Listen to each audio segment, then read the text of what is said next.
نارائن نے بمشکل اپنے غصے پر قابو پایا۔ اس کا جواب تمہیں ہز ہائنس ہی دے سکتے ہیں۔ بہرطور میرا مخلصانہ مشورہ یہ ہے کہ ان کے سامنے اس قسم کی طنزیہ گفتگو مت کرنا۔ وہ بہت مطلون مزاج ہیں، فیصلہ بدلتے دیر نہیں لگاتے۔ ٹھیک ہے، میں ان سے اس قسم کی طنزیہ گفتگو نہیں کروں گا۔ میں انہیں سیدھی سیدھی گالیاں دینی شروع کر دوں گا، مثلاً یہ کہ آپ کتے کے بچے ہیں، آپ خنزیر کی اولاد ہیں، آپ کی ماں۔ خاموش! فربہ اندام آفیسر چیخا۔ ہم گستاخی کرنے والے کی زبان کھینچ لیتے ہیں۔ میں نے مسکرا کر اس کی توند میں انگلی چبوئی۔ یار تم زبان کی بات کرتے ہو، میں تو گردن کھنچوانے کو تیار ہوں۔ وشواس نہیں تو آزما کر دیکھ لو۔ موٹے افسر کی آنکھوں میں وحشت ناچنے لگی۔ شاید وہ مجھ پر جھپٹ ہی پڑتا، لیکن نارائن نے اسے پیچھے ہٹا دیا۔ پھر مجھ سے سرد لہجے میں بولا، تم دلیر کم اور بے وقوف زیادہ ہو۔ مجھے لگتا ہے تم اپنے حالات پھر ویسے ہی کر لو گے جیسے تھوڑی دیر پہلے تھے۔ بہرحال وہ سامنے باتھ روم کا دروازہ ہے، وہاں تمہارے لیے لباس وغیرہ بھی موجود ہے۔ نہا دھو کر کپڑے بدل لو، شاید ابھی تھوڑی دیر میں ہز ہائنس تم سے ملاقات کریں۔ باہر جانے سے پہلے اس نے بڑی تیز نظروں سے کمرے کا جائزہ لیا اور آنکھوں میں موٹے افسر سے کوئی بات کہہ کر دروازے کی طرف بڑھ گیا۔ وہ دونوں باہر نکل گئے تو میں نے دروازے کو اندر سے کنڈی چڑھائی اور گھوم کر اپنے اس نئے مسکن کا جائزہ لیا۔ یہ ایک سویٹ تھا۔ اس میں 2 کمرے، ایک چھوٹا سا اسٹڈی روم اور ایک بڑا سا باتھ روم تھا۔ اس سویٹ میں دروازے کے علاوہ صرف ایک کھڑکی تھی۔ دبیز ریشمی پردہ ہٹا کر میں نے کھڑکی کے پٹ کھولے، باہر سے گرم ہوا بھرا مار کر اندر گھس آئی۔ کھڑکی میں جالی تھی اور جالی کی دوسری جانب آہنی گرل تھی۔ میں دل محسوس کر کے رہ گیا، لیکن دل کو زیادہ بڑا دھچکا اس وقت لگا جب میری نگاہ کھڑکی سے نظر آنے والے خوبصورت باغیچے پر پڑی۔ راجستھان کی خشک مزاج زمین میں اتنا سرسبز باغ اگانا دولت کا ہی کرشمہ تھا۔ یوں لگتا تھا کہ میں گلبرگ لاہور کی کسی شاندار کوٹھی میں کھڑا ہوں، لیکن اس خوشنما باغ کے بیچوں بیچ ایک کریہ منظر نگاہ کو گھائل کر رہا تھا۔ ناگ پھنی کے ایک درخت سے ایک خوچنکا لاش لٹک رہی تھی۔ کہیں قریب سے آنے والی روشنی میں لاش کا منظر صاف نظر آ رہا تھا۔ یہ ایک عورت کی لاش تھی۔ لباس سے پتہ چلتا تھا کہ یہ وہی سانسی عورت ہے جس پر 1 روز پہلے بے تحاشا ستم ڈھایا جا رہا تھا۔ عورت کے ایک پاؤں سے رسی باندھ کر الٹا لٹکا دیا گیا تھا۔ اس کی دوسری ٹانگ عجب بے ڈھنگے زاویے سے ایک طرف لٹکی ہوئی تھی۔ اس کے بوسیدہ بال زمین سے چھو رہے تھے۔ میں یہ نظارہ دیکھ کر سکتے میں رہ گیا۔ مجھے لگا جیسے میں مہاراج رتن سنگھ جی آف تاندل کے ٹیرس میں نہیں، کسی آسیب زدہ محل میں ہوں اور وہاں ارواح خبیثہ انسانوں کا روپ دھار کر ہولناک تماشے کر رہی ہیں۔ حیرت ناک بات تھی، کسی جانور کی لاش بھی یوں لٹکی ہوتی تو یہ ایک ناخوشگوار منظر ہوتا، کہاں کہ یہ ایک انسان کی لاش سر عام جھول رہی تھی۔ پھر ایک سایہ سا لہرایا اور ایک مسلح پہرے دار گشت کے انداز میں کھڑکی کے بالکل قریب سے گزر گیا۔ میں نے کھڑکی بند کر کے پردہ برابر کر دیا۔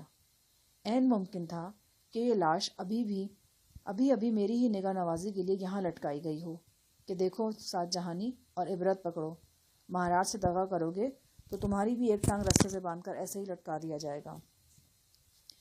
خوبصورت باغیچے کے منظر نے میرے سر میں انگارے سے بھر دیے۔ ان انگاروں پر پانی ڈالنے کے لیے میں باتھ روم میں گھس گیا۔ بڑا پرتکلف باتھ روم تھا۔ 12x12 فٹ سے کیا کم سائز ہوگا اس کا۔ Wardrobe, bathing tub, phone box, ہر سہولت موجود تھی یہاں۔ میں نے وارڈروب کھول کر دیکھی۔ مختلف سائز اور انداز کے کم از کم 3 درجن لباس یہاں موجود تھے۔ میں نے قد آدم آئینے میں اپنی صورت دیکھی اور دیکھتا رہ گیا۔ واقعی پھانسی کا قیدی نظر آتا تھا میں، بلکہ اس سے بھی بڑھ کر۔ بال الجھے ہوئے، داڑھی بڑھی ہوئی، جسم پر صرف ایک شلوار تھی اور وہ بھی شکستہ سی۔ سر سے بہہ کر جم جانے والے خون نے بالوں کو سریش سی لگاتی تھی۔ میں نے پہلے شیو کی، پھر اچھی طرح نہا دھو کر ململ کی کھلی آستینوں والی قمیض اور لٹھے کی شلوار پہن لی۔ سر کے زخم کو حسب توفیق دوائی وغیرہ لگا کر میں باہر نکل آیا۔ میری آنکھوں کے سامنے برق سی لہرا گئی۔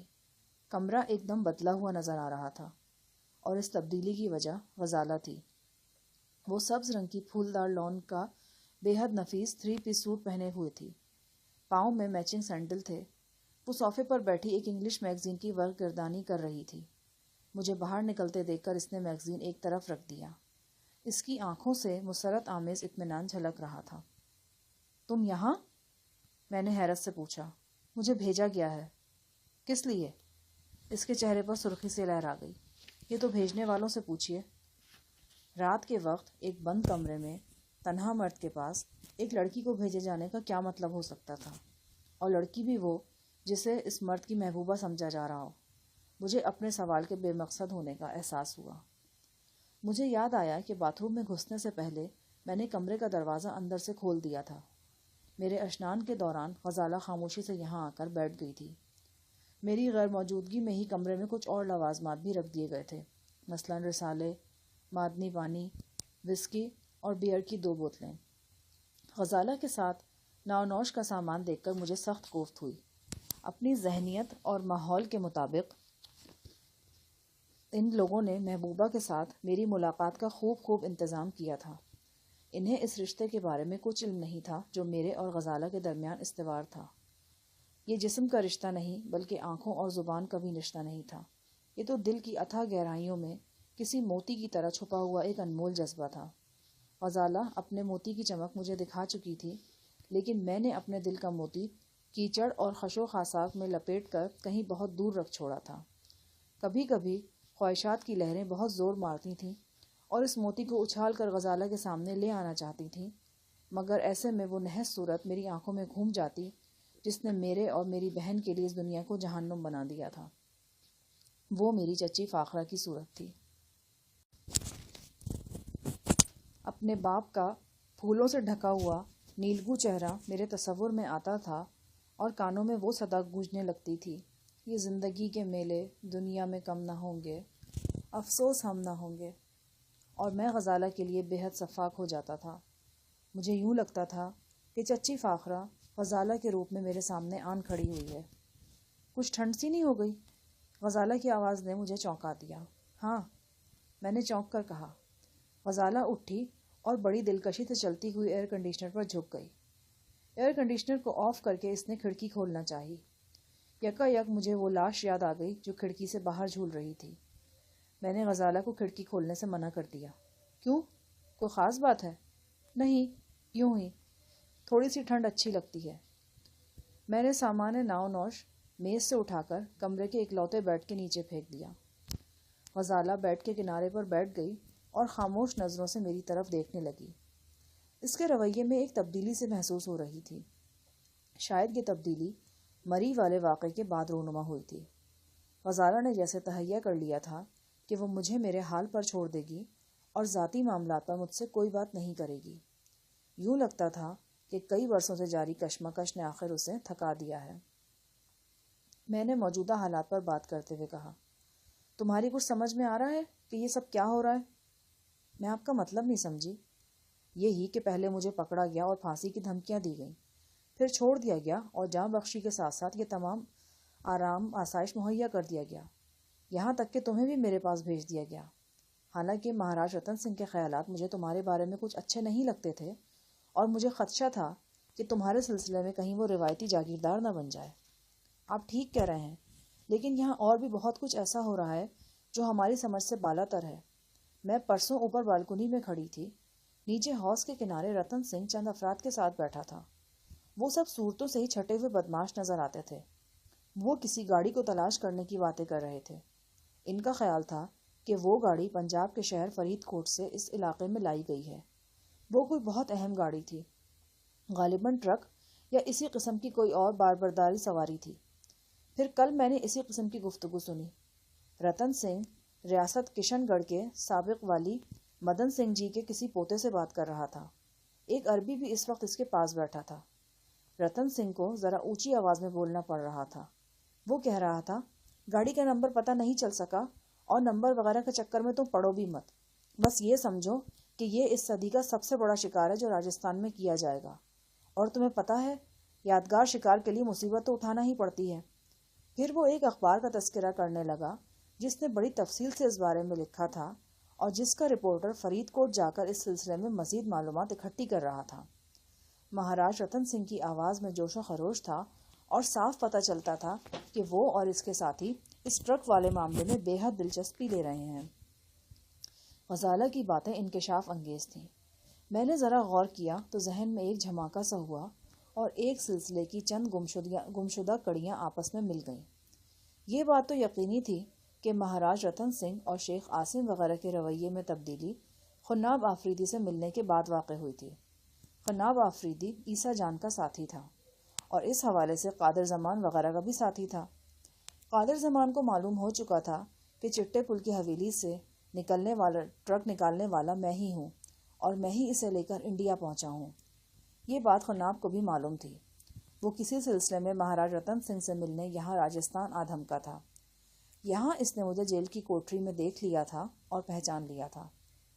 یہ اتفاق میرے لیے جاں افزا ثابت ہوا تھا۔ خناب آفریدی نے مہاراج رتن سنگھ پر سنسنی خیز انکشاف کیا تھا کہ آج کل جس گمشدہ ٹرک کے چرچے ہیں اس کا مرکزی کردار تو ان کے قبضے میں ہے۔ اس انکشاف کے بعد مجھے کوٹری سے نکالا گیا اور بڑی حفاظت کے ساتھ اس جنت نظیر کمرے میں پہنچا دیا گیا تھا۔ اگلے 24 گھنٹوں میں میرے بیشتر اندازے درست ثابت ہو گئے اور یہ بھی پتہ چل گیا کہ خناب آفریدی اس دور دراز علاقے میں کیسے پہنچا تھا۔ دراصل عیسیٰ جان ڈاکہ زنی کے علاوہ ایک بزنس بھی کرتا تھا۔ یہ شکاری پرندوں کی فروخت کا بزنس تھا۔ وہ مقامی لوگوں کے پکڑے ہوئے شکاری پرندے، باز، شاہین اور عقاب وغیرہ اونے پونے داموں خریدتا تھا اور انہیں عربی اور دوسرے غیر ملکی شکاریوں کے ہاتھوں نہایت گراں قیمت پر فروخت کرتا تھا۔ اس وقت بھی خناب آفریدی عیسیٰ جان کے 2 نہایت قیمتی باز لے کر یہاں آیا ہوا تھا۔ ہم بہت دیر تک موجودہ صورتحال پر غور کرتے رہے۔ میں نے غزالہ سے لاہور کے حالات بھی دریافت کیے۔ اس نے بتایا کہ جھنگ جانے سے صرف 3-4 گھنٹے پہلے اس نے ساہی صاحب سے ملاقات کی تھی۔ ساہی صاحب نے بتایا تھا کہ انجم اور شفتہ بالکل خیریت سے ہیں۔ ساہی صاحب نے انہیں ایک محفوظ مقام پر رکھا ہوا ہے اور ان کے سوا غالباً کسی کو بھی اس جگہ کا علم نہیں۔ غزالہ نے شوق و شنگ فریال کا بھی ذکر کیا اور کہا کہ وہ آپ کو بہت یاد کرتی ہے۔ کہتی ہے اگر آپ 2 ہفتے کے اندر اندر لاہور واپس نہ آئے تو وہ آپ کے بارے میں تلاش گمشدہ کے اشتہار چھپوانا شروع کر دے گی، اور اگر آپ پھر بھی واپس نہ آئے تو وہ ان اشتہاروں میں ذہنی توازن والے فقرے کا اضافہ کرا دے گی۔ وہ اور بھی بہت سی اوٹ پٹانگ باتیں جمع کرتی رہتی تھی اور اس نے ایسی باتیں آپ کے لیے جمع کر کے رکھی ہوئی ہیں۔ ہم رات 1:30-2 بجے تک گفتگو کرتے رہے۔ کسی نے ہمیں ڈسٹرب نہیں کیا۔ اس دوران میں نے 1-2 بار کھڑکی کھول کر باہر جھانکا۔ لاش بدستور درخت سے جھول رہی تھی۔ کھڑکی کے آس پاس کم از کم 2 مسلح پہرے دار موجود تھے۔ آخر ہم سونے کے لیے لیٹ گئے۔ کمرے میں صرف ایک ڈبل بیڈ موجود تھا۔ میں ساتھ والے کمرے میں جا کر صوفے پر لیٹ گیا۔ غزالہ بیڈ پر دراز ہو گئی۔ اس نے نائٹ بلب روشن رہنے دیا۔ چند گھنٹوں کے اندر ان کمروں میں جیسے اس کی خوشبو رچ بس گئی تھی۔ یہ وہ خوشبو تھی جس کا میں بچپن سے عاشق تھا، لیکن اب اس خوشبو کے اور میرے درمیان نفرت کی ایک لہر بھی حائل ہو چکی تھی۔ خوشبو اور نفرت کی لہروں کے درمیان ایک جنگ سی تھی جو مدت سے چلی آ رہی تھی۔ اس رات بھی میرے اندر یہ جنگ تادیر ہوتی رہی۔ میں سوچ بھی نہیں سکتا تھا کہ ایک شب مجھے ایسی بھی گزارنی پڑے گی جب ایک بند کمرے میں میرے اور غزالہ کے سوا کوئی نہیں ہوگا۔ نہ جانے کس گھڑی مجھے نیند آ گئی۔ دوبارہ آنکھ کھلی تو کمرے میں گہری تاریکی چھائی ہوئی تھی۔ غزالہ بالکل میرے پاس موجود تھی۔ وہ مجھے شانے سے جھنجھوڑ کر اٹھا رہی تھی۔ اٹھیں، میری بات سنیں، اٹھیں۔ میں جلدی سے اٹھ بیٹھا۔ ہاتھ خود بخود کمر پر آیا، لیکن ریوالور یا پستول نام کی کوئی شے میرے پاس نہیں تھی۔ کمرے سے باہر ایک مسلسل پھنکار سی گونج رہی تھی۔ کھڑکیاں دروازے دھڑ دھڑ بج رہے تھے۔ مجھے یہ سمجھنے میں دیر نہ لگی کہ باہر نہایت شدید قسم کا طوفان آیا ہے۔ لائٹ بھی اس طوفان کے سبب چلی گئی تھی۔ میرے پاس تو ماچس بھی نہیں تھی کہ روشنی کر سکتا۔ اچانک کہیں برآمدے میں کوئی بہت بھاری چیز ہوا کے زور سے لڑک کر فرش پر گری اور کچھ شیشے چھناکوں سے ٹوٹ گئے۔ مجھے ڈر لگ رہا ہے شاہ جہان، غزالہ منمنائی۔ اس نے میرا شانہ دونوں ہاتھوں سے تھام رکھا تھا۔ میں نے اسے اپنے قریب صوفے پر بٹھا لیا۔ صحرائی علاقوں میں ریتیلی آندھیوں کی شدت بہت زیادہ ہوتی ہے۔ یہ بھی کوئی ایسی ہی زوردار آندھی تھی۔ مجھے یہاں کے ملازمین پر تاؤ آ رہا تھا۔ انہیں چاہیے تھا کہ ہماری خبر گیری کرتے یا پھر اس کمرے میں روشنی کا کوئی متبادل انتظام موجود ہوتا۔ یہ ایئر کنڈیشن کمرہ بالکل بند تھا، پھر بھی سرکش جھکڑوں کا شور یہاں تک پہنچ رہا تھا۔ میں اس ڈر سے دروازہ نہیں کھول رہا تھا کہ ہوا کو ایک بار رستہ ملا تو نہ جانے کتنے کلوگرام ریت اندر گھس آئے۔ 10-15 منٹ ہم بالکل خاموش بیٹھے رہے۔ طوفان کی شدت میں کوئی فرق نہیں آ رہا تھا۔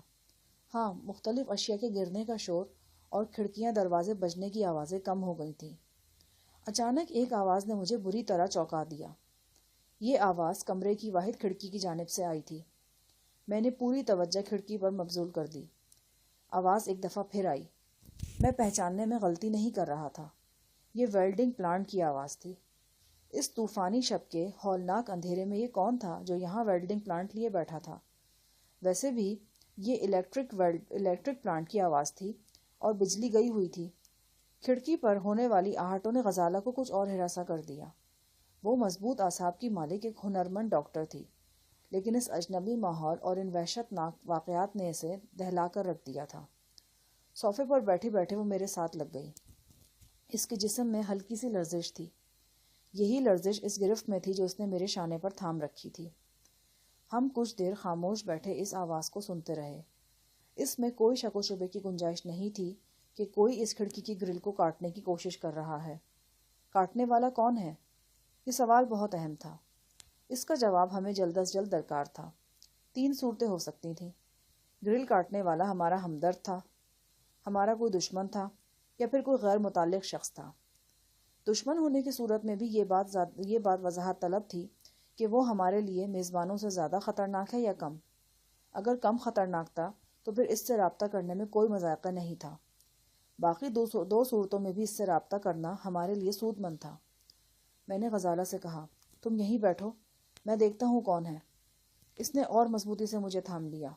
اگر انہوں نے کوئی گولی وغیرہ چلا دی تو کچھ نہیں ہوگا، میں نے بے رخی سے کہا۔ میں دھیمے قدموں سے کھڑکی کی طرف بڑھا۔ طوفان کے شور میں ویلڈنگ پلانٹ کی آواز نہ ہونے کے برابر سنائی دے رہی تھی۔ میں نے اندھیرے میں ٹٹول کا چٹخانی ڈھونڈی، لیکن اس سے پہلے کہ میں کنڈی گراتا ایک نیا خیال میرے ذہن میں آیا۔ اگر آہنی گرل کاٹنے والے ہمارے بدخواہ تھے یا غیر متعلق لوگ تھے، یعنی نقیب زن وغیرہ، تو اس مرحلے میں انہیں ٹوکنا ٹھیک نہیں تھا۔ ظاہر ہے جو ہی انہیں پتہ چلتا کہ کمرے کے مکین جاگ گئے ہیں، وہ اپنا کام ادھورا چھوڑ کر رفو چکر ہو جاتے۔ بہتر تھا ان سے رابطہ اس وقت کیا جائے جب وہ گرل کاٹ چکیں اور بند کھڑکی پر تباہ آزمائی شروع کر دیں۔ ایسے میں اگر وہ بھاگ بھی نکلتے تو ہمیں اس کمرے سے نکلنے کا موقع مل جاتا۔ یہ سوچ کر میں واپس صوفے پر آ بیٹھا۔ غزالہ نے ایک بار پھر میرا بازو تھام لیا۔ میں نے اسے سرگوشیوں میں سمجھایا کہ میں کیا کرنا چاہ رہا ہوں۔ گرل کاٹنے والوں نے 15-20 منٹ میں اپنا کام مکمل کر لیا۔ اب فیصلہ کن لمحہ آنے والا تھا۔ جو ہی کھڑکی کے تختوں پر کھٹ پٹ شروع ہوئی، میں ایک بار پھر بآہستگی کھڑکی پر پہنچ گیا۔ کھڑکی سے منہ لگا کر میں نے پوچھا، کون ہے؟ باہر ایک دم سکوت سا چھا گیا۔ پھر کسی نے کھڑکی کے تختے پر ہاتھ کی پشت سے مدھم دستک دی۔ کون ہے؟ میں نے ذرا بلند آواز میں پوچھا۔ جہانی صاحب، کھڑکی کھولیں، ہم آپ کے لیے آئے ہیں۔ آپ کے لیے آئے ہیں؟ کیا مطلب؟ آپ کو یہاں سے نکالنے کے لیے آئے ہیں۔ آپ ہمیں دوست سمجھ سکتے ہیں، یہاں سارے دوست ہی ہیں۔ تم اپنا تعارف کراؤ۔ آپ وقت ضائع کر رہے ہیں جہانی صاحب۔ ہمارا تعارف یہی ہے کہ ہم جان پر کھیل کر آپ کو ان خطرناک لوگوں سے بچانا چاہتے ہیں۔ ایک دلیل بہت واضح طور پر میری سمجھ میں آ رہی تھی۔ اس وقت شیخ عاصم بن ارشد سے بڑھ کر میرے خون کا پیاسا اور کوئی نہیں تھا۔ جو شخص مجھے اس کی دسترس سے نکال رہا تھا وہ کتنا بھی برا تھا، لیکن میرے لیے آسانیاں پیدا کر رہا تھا۔ میں نے چند لمحوں کے اندر فیصلہ کیا اور چٹخنی گرا کر پٹ وا کر دیا۔ ریتیلی ہوا فراٹے بھرتی اندر گھس آئی۔ میں نے اپنے سامنے 2 ڈھاٹا پوش افراد کو دیکھا۔ وہ سیاہ پتلون قمیض میں ملوث تھے۔ ایک اور ایسا ہی حوالہ مجھے کچھ فاصلے پر نظر آیا۔ جو شخص سب سے آگے تھا، اس کے ہاتھ پہ ایک نہایت جدید قسم کی ہلکی پھلکی ویلڈنگ مشین تھی۔ کھڑکی کی گرل اسی مشین سے کاٹی گئی تھی۔ آپ کی ساتھی کہاں ہیں؟ مجھ سے ہم کلام ہونے والے نے تیزی سے پوچھا۔ میں نے غزالہ کو بلانے سے پہلے ڈھاٹا پوش سے پوچھا کہ ہمیں یہاں سے نکلنا کیسے ہے، اور اگر مزاحمت ہوئی تو اس سے نمٹنے کا کیا انتظام ہے ان کے پاس۔ ڈھاٹا پوش نے بڑے اعتماد سے ان سوالات کے واضح لیکن مختصر جواب دیے۔ لگتا تھا یہ لوگ گھر کے بھیدی ہیں اور یہاں کی ہر اونچ نیچ سے واقف ہیں۔ اس کے علاوہ ریت کا طوفان بھی ان کا مددگار ثابت ہو رہا تھا۔ ٹیرس کے طول و عرض میں تاریکی پھیلی ہوئی تھی۔ رکھوالی کے کتے بھی نہ جانے کن کونے خدروں میں چھپے ہوئے تھے۔ مشین بردار ڈھاٹا پوش نے اپنی پتلون کی عقبی جیب سے ایک چھوٹا لیکن طاقتور پسٹل نکال کر میرے ہاتھ میں تھمایا۔ پسٹل لوڈڈ تھا۔ میں نے تسلی کرنے کے بعد غزالہ کو آواز دی۔ وہ فوراً کھڑکی پر آ گئی۔ گرل میں سے تقریباً 2.5 فٹ مربع کا ٹکڑا کاٹا گیا تھا۔ اس میں سے نکلنا مشکل نہیں تھا۔ ڈھاٹا پوش نے ہمیں ہدایت کی کہ ہم اپنے چہرے کپڑوں میں چھپا لیں، ورنہ ریتیلی ہوا میں چلنا دشوار ہو جائے گا۔ میں نے ایک میز پوش کو ڈھاٹے کے طور پر استعمال کیا۔ غزالہ کے پاس اوڑھنی تھی، لیکن اس نے صرف ڈاکٹری پڑھی تھی، ڈھاٹا لگانا نہیں سیکھا تھا۔ میں نے اسے بھی ڈھاٹا لگایا۔ پہلے میں خلا میں سے نکلا، پھر سہارا دے کر غزالہ کو بھی نکال لیا۔ ڈھاٹا پوش ہمیں لے کر دیوار کے ساتھ ساتھ آگے بڑھے۔ میں نے ایک پہرے دار کا بے حرکت جسم پھولوں کی کیاری میں پڑے دیکھا۔ بائیں طرف گردن گھما کر میں نے خانہ بدوش عورت کی عبرت نگاہ لاش دیکھنا چاہی، لیکن تاریکی اور آندھی میں 1.5-2 گز دور کی شے بھی نظر نہیں آ رہی تھی۔ سب سے آگے ڈھاٹا پوشوں کا لیڈر تھا، اس کے پیچھے غزالہ کے پیچھے میں، اور میرے عقب میں باقی 2 ڈھاٹا پوش تھے۔ دیوار کے بالکل ساتھ ساتھ چلتے ہم واٹر سپلائی کی ایک بلند و بالا ٹنکی کے قریب سے گزرے اور ایک استبل میں داخل ہو گئے۔ پہلے تو مجھے یہی شک ہوا کہ ہم گھوڑوں پر سوار ہو کر کاؤ بوائز کی طرح یہاں سے فرار ہوں گے، لیکن یہ پھر شک غلط ثابت ہوا۔ بہت سے بدبودار گھوڑوں کے درمیان سے گزر کر ہم ایک تنگ راہداری میں داخل ہوئے۔ یہاں گھٹا ٹوپ اندھیرا تھا۔ ہم ٹٹول کر آگے بڑھے اور تقریباً 100 گز چلنے کے بعد اچانک کھلی جگہ پر نکل آئے۔ بیرونی 4 دیواری کا حولہ ہمارے بالکل سامنے تھا۔ ایک چھوٹے سے دروازے پر مخمنی سا شخص منہ سر لپیٹے کھڑا تھا۔ یوں لگتا تھا کہ آندھی نے ذرا زور پکڑا تو وہ ہوا کا ہمسفر ہو جائے گا۔ اس نے ہمیں دیکھتے ہی دروازہ کھول دیا۔ 4 دیواری سے نکل کر ہم نے خود کو ایک وسیع میدان میں پایا۔ میرے اندازے کے مطابق یہ ٹیرس کی عقبی سمت تھی۔ کھلی جگہ پر آتے ہی ہوا کی شدت زیادہ محسوس ہونے لگی۔ ڈھاٹا پوش نے ٹھیک ہی کہا تھا، چہرے ننگے ہوتے تو ریت کی مار ہمارا برا حال کر دیتی۔ اب بھی جسم کے ننگے حصوں، ہاتھوں، گردن وغیرہ پر سوئیاں سی چبھ رہی تھیں۔ کسی وقت تو یوں لگتا تھا جیسے واقعی چند سوئیاں کھال میں اتر گئی ہیں۔ کچھ فاصلے پر کھجور کا ایک جھنڈ نظر آیا۔ جھنڈ کے عقب میں ایک بند جیپ کھڑی تھی۔ جو ہی ہم جیپ کے نزدیک پہنچے، اس کا انجن جاگ اٹھا۔ ہوا کے شور میں انجن کی آواز مدھم سرسراہٹ سے زیادہ نہیں تھی۔ جیپ پر کینوس بندھا ہوا تھا۔ ایک ڈھاٹا پوش نے آگے بڑھ کر جیپ کا عقبی کینوس اٹھایا اور ہمیں اندر بٹھا دیا۔ چند لمحوں کے اندر اندر باقی افراد نے بھی اپنی جگہیں سنبھال لی۔ ہیڈ لائٹس روشن کیے بغیر جیپ متحرک ہوئی اور ہوا کو چیرتی آگے بڑھنے لگی۔ 1 گھنٹے تک جیپ بلا رکے چلتی رہی۔ طوفان کا زور اب کم ہو گیا تھا۔ جیپ چونکہ ہوا کی مخالف سمت میں جا رہی تھی، لہٰذا اس کی رفتار میں خاطر خواہ اضافہ ہو گیا۔ راستہ ناہموار اور ریتیلا تھا۔ بس کہیں کہیں درختوں کا کوئی جھنڈ یا ویران ٹیلا نظر آ جاتا تھا۔ غزالہ کی گھڑی صبح 4 کا وقت بتا رہی تھی۔ اب تک کا سفر تقریباً خاموشی میں طے ہوا تھا۔ میرے استفسار پر لیڈر ڈھاٹا پوش نے صرف اتنا بتایا کہ ہم 4:30 بجے سے پہلے منزل پر پہنچ جائیں گے۔ اس نے بتایا تھا کہ ہم ایک ریسٹ ہاؤس میں جا رہے ہیں اور ریسٹ ہاؤس میں وہ شخص ہم سے ملاقات کرے گا جس نے ڈھاٹا پوشوں کو ہمیں ٹیرس سے نکالنے کے لیے بھیجا تھا۔ ڈھاٹا پوش اس سے زیادہ بتانے پر آمادہ نہیں تھے، لہٰذا میں نے بھی انہیں زیادہ کوریدنے کی کوشش نہیں کی۔ ہم مغرب سے مشرق کی سمت سفر کر رہے تھے اور جس علاقے کی طرف جا رہے تھے وہ نسبتاً کم ریتیلا تھا۔ جیسا کہ میں نے بتایا، کہیں کہیں درختوں کے جھنڈ بھی نظر آ جاتے تھے۔ 15-20 منٹ بعد ہم درختوں کے ایک ایسے ہی جھنڈ کے قریب پہنچ گئے۔ غور سے دیکھنے پر اندازہ ہوا کہ یہاں ایک عمارت بھی موجود ہے۔ جیپ کھجور اور بانس کے بہت سے درختوں میں سے گزرنے کے بعد ایک تاریک عمارت کے سامنے جا رکی۔